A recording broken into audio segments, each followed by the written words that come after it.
nostra voglia di lavorare insieme.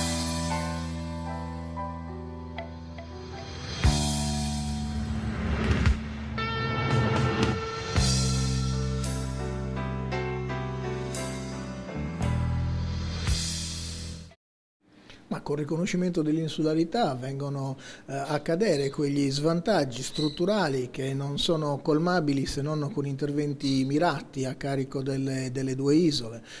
Parlo di infrastrutture, parlo di trasporti, di comunicazioni, di approvvigionamento energetico, di politiche contro lo spopolamento, che oggi appunto non sono colmabili e sono riconosciute dall'Unione Europea come un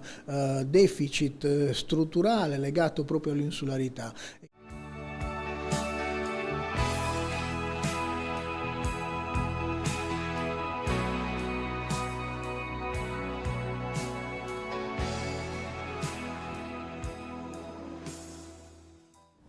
L'importante assai per i corsi e i sardi di domandare insieme di modo solenne, come l'abbiamo fatto,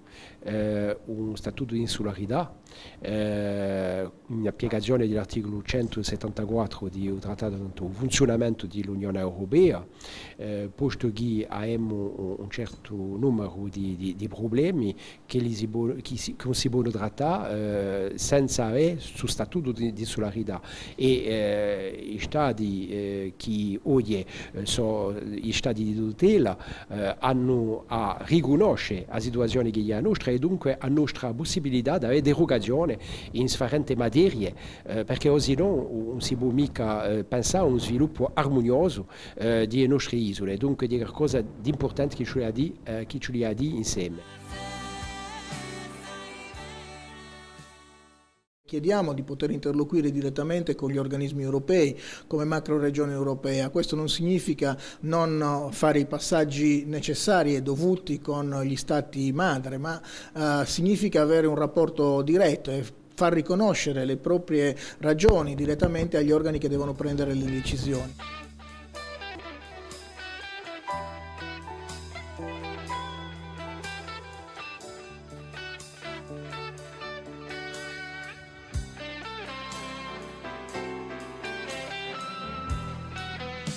Abbiamo ritenuto finalmente un problema dell'Europa che ha cominciato unicamente con il mercato e che ha lasciato la cultura da canto e poi oggi si vede il risultato e i problemi dell'Europa, anche se non siamo veramente noi per l'Europa, europeani impegnati, ma noi con il nostro Consiglio permanente di Corso Sardo abbiamo cominciato con la cultura, perché l'uomo non campa mica solamente di pane, campa di noi, di cultura e di spiritualità e dunque è stato veramente per noi assai simbolico di mettere a cultura, di mettere un premio letterario, i rapporti tra università a mezzo ai nostri dibattiti, al principio di questa consulta.